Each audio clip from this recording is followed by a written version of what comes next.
The phone rings at 1:23 in the morning. You've been asleep for maybe 2 hours. You grab your jacket off the chair before you're even fully awake. Muscle memory. You've done this 100 times.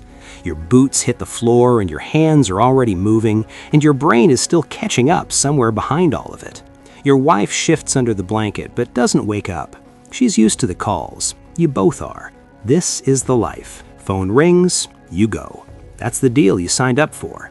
That's the deal she agreed to when she married a firefighter. You look at her for just a second before you leave. You don't know that's the last time you'll see her outside of a hospital window.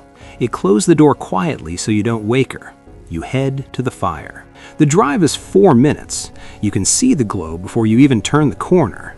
Pink, soft, almost beautiful, the way a sunset is beautiful, except it's the wrong direction and the wrong time, and something in your gut shifts just slightly when you see it. Not fear. You don't do fear, not really. Fear is the thing you learn to put in a drawer in your first year on the job and lock it and not think about what's inside. Just something off. The building looks wrong, like it exploded from the inside out instead of catching fire from the outside in. The whole roof of the reactor block is just gone. Not burned, gone. Like something reached up from underneath and pushed it off. Chunks of dark material scattered across the ground, across the courtyard, across everything. Some of them are glowing faintly at the edges, catching the light in a way that Rebel usually doesn't. The air smells wrong, metallic, sharp in the back of your throat in a way that smoke usually isn't.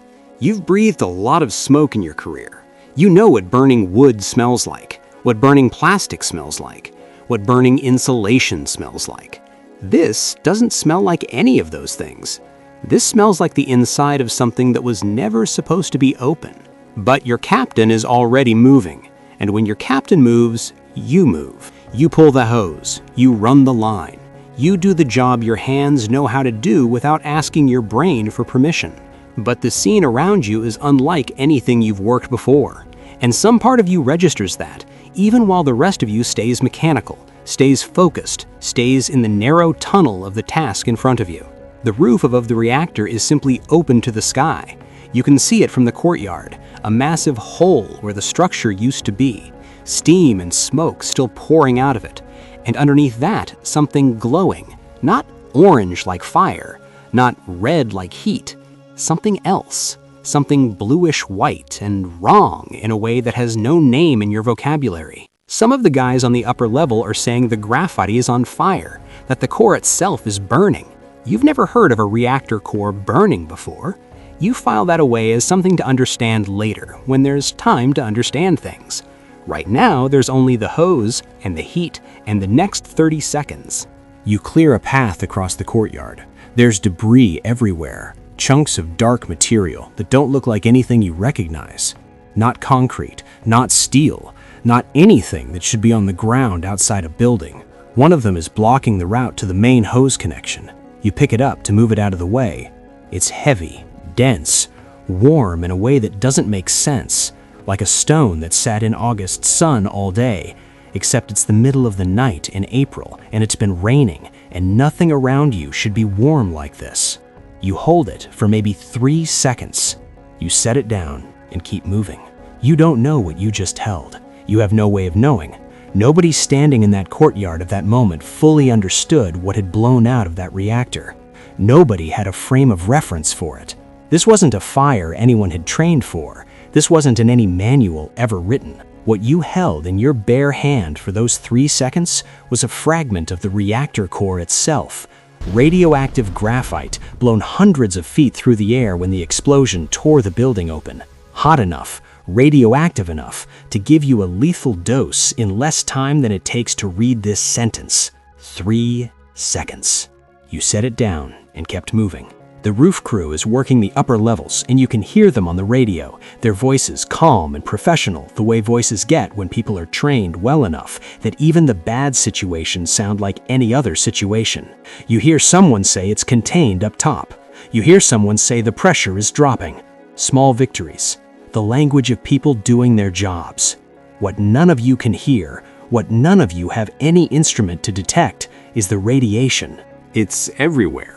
In the air you're breathing, on the ground you're walking on your gloves, your jacket, your hair, every surface you've touched tonight is covered in it. It's invisible and it's silent and it moves through your body like it owns the place, like it has somewhere to be inside you and it's been waiting for the chance to get there. Your bone marrow, your gut lining, your skin, your blood. It's already started, and you have no idea. You're just a guy with a hose doing a job on a strange night with a pink sky. 2 hours in, your stomach turns. You push through it. You've felt sick on jobs before, smoke inhalation, gas exposure, adrenaline wearing off at the wrong moment. Your body does strange things under pressure, you know this. You file it away and keep working. Around hour 3, you throw up behind a truck. 2 of the other guys do too.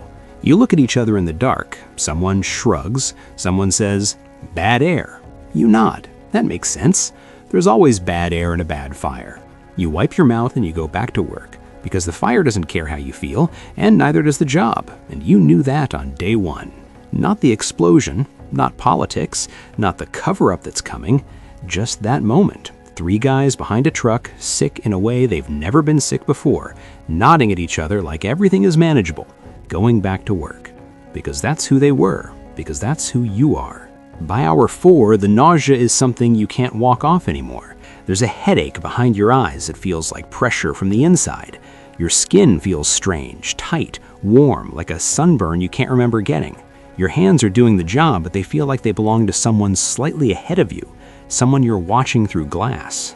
You mention it to the medic at the station. He looks at your hands. He looks at your face.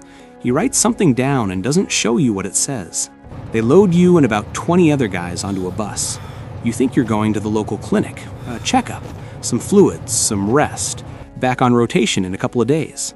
You've had worse shifts than this. You've recovered from worse. The bus goes a lot farther than the local clinic. You wake up in Moscow, and you know, not because anyone tells you, they still haven't told you anything real. Just tests, just rest, just your wife will be notified. Your wife will be notified. You're 25 years old, and those 4 words land in the center of your chest like something physical, like a door closing, like the sound a lock makes when it's done. You sit with that for a long time. The hospital is clean, quiet. The kind of quiet that feels like it's being maintained on purpose. The nurses move in a specific way around you, careful, practiced, a little too smooth, and they smile at you with a smile you recognize. You've worn that smile yourself, standing at a front door, about to tell a family that you did everything you could, that you got there as fast as you could, that you're so sorry. The smile that means, I know something you don't, and I'm not going to be the one to say it out loud. Now you're on the receiving end of it. You look at your hands. They look almost normal, a little red, a little swollen around the knuckles. Your skin has started to do something you don't have a word for. Not peeling exactly, not burning, just changing, becoming less like itself. You're tired in a way that sleep doesn't fix. Deeply tired, structural tired, like something load-bearing inside you's been quietly giving way since the moment you stepped off that truck, and you're only now feeling the building start to lean. The days stack up, and your body stops being polite about what's happening. You don't need a doctor to explain radiation syndrome to you anymore. You can feel the explanation. Your body is telling you in the only language it has left, the language of failure, slow and total and honest in a way that nothing else in your life has ever been honest with you. You think about the rock. You think about 3 seconds in the dark. How fast 3 seconds goes when you're just trying to clear a path. How those 3 seconds are probably inside everything that comes after. Every symptom, every test, every careful smile from a nurse who knows more than she's saying. 3 seconds, and then you set it down and kept moving. You think about your wife, whether she's in a waiting room somewhere, whether someone is sitting across from her right now and doing the same careful smile, whether she's eaten anything today, whether she's sleeping, whether she's angry. You hope she's angry. Angry means she's okay. Angry means she's fighting for something. You can handle her being angry. You think about your crew, whether they're in rooms like this one, staring at their own hands, having their own version of this same quiet reckoning, whether any of them got lucky, whether luck was even part of the math on a night like that. You think about the job, not the night. You try not to think too hard about the specific night anymore. You think about the job itself, The version of it you understood before that phone call. The thing it meant to you to be the person who ran toward it instead of away. The version of yourself that existed before you knew that running toward something could cost everything. You still think it meant something. Even now. Especially now. On the 14th day, everything gets very quiet. Not the hospital. The hospital still has its sounds. Shoes on floors, carts in hallways, the low hum of machines that are trying their best. But something inside you gets quiet. Like a frequency you didn't know you were carrying your whole life, just stops. It's not dramatic, that's the thing. Movies make dying dramatic because movies need something for the camera to do. But this isn't like that. It's more like a tide going out. Slow, continuous, completely indifferent to whether you're ready. Your hands are still your hands, but they feel far away, like you're looking at them from a distance that shouldn't be possible from inside your own body. You think about your first day on the job, how big the truck looked, how heavy the gear was. And one of the older guys told you, you'll get used to the weight. And you did. You got used to all of it, the weight, the smell, the particular feeling of running into a building that everyone else was running out of. You got used to it because you believed it was worth getting used to. You still believe that. You think about the pink sky, how pretty it was, how you made a joke on the drive over and laughed in the dark. You think, even if someone had told me, even if someone had handed me a number, a dose, a prognosis, 14 days, I think I still would have gone. I think I would have grabbed my jacket and closed the door quietly so she could sleep and gone to the fire. Because that was the job. Because there were people. Because you were the person whose whole life had been built around being the one who goes. Here is what you bought within 14 days. The scientists argue about the exact numbers for decades. They build models, they run simulations, they write papers with titles that take a full minute to say out loud. But underneath all of it, underneath every equation and projection and worst-case scenario, there is a basic shape that everyone agrees on. The men who went first, who held the line in those first hours, who cleared the paths and dragged the hoses and went back to work after getting sick behind a truck in the dark.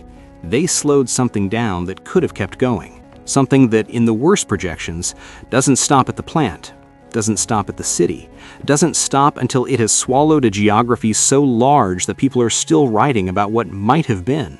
You were 25 years old. You grabbed your jacket in the dark. You held a piece of the reactor core in your bare hand for 3 seconds and set it down and kept moving. You went back to work, and the world on the other side of that decision, the cities, the children, the people who grew up and fell in love and complained about small things and ate meals and had no idea, that world exists in the shape of what you did. You reached the dead end, and you held it there, so no one else had to.